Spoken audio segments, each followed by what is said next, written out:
learning how to play the violin is such a great joy, but I think that there's a lot of internal battle and this turmoil that we experience as adult beginners.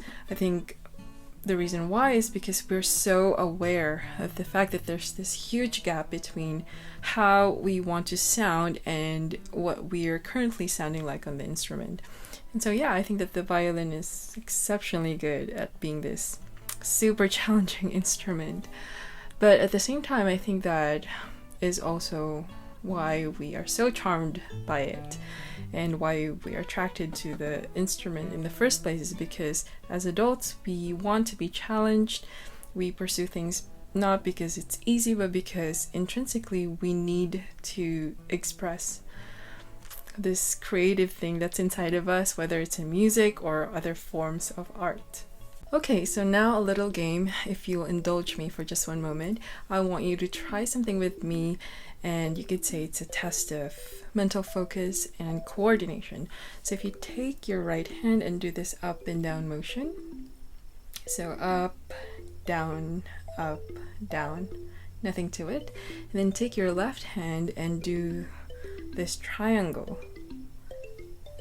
Then we meet at the top and we switch. Alright, how you doing? It's a little hard. And then we switch again. So let's try and make it harder by trying to spell the name Bach backwards. Are you ready? Okay. So that's HCAB. Did I do it right? So why did I make you do this silly exercise? Well, I wanted to give you a little taster of what it's going to be like as you develop your skills on playing the violin.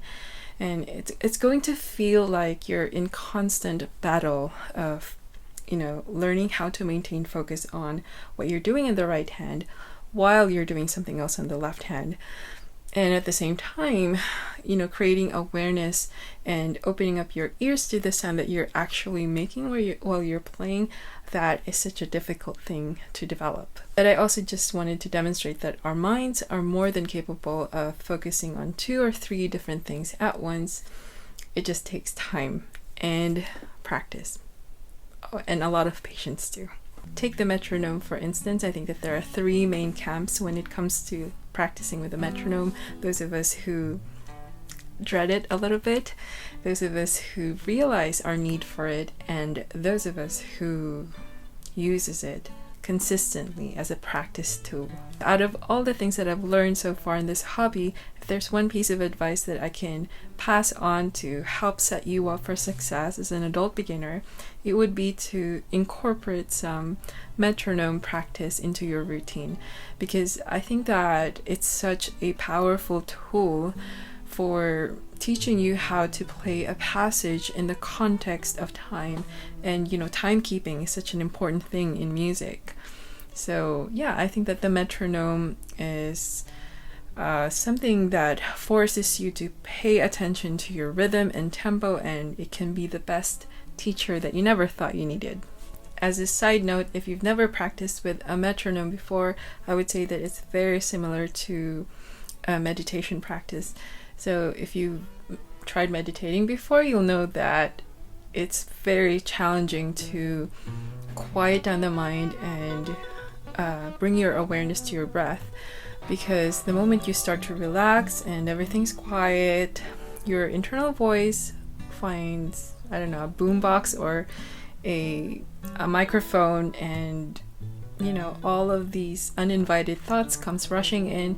So in a similar way, I think that the metronome can be quite distracting. So you're trying to focus on the music that you're reading, and there's this clicking in the background, and I think that's why I struggle with it so much.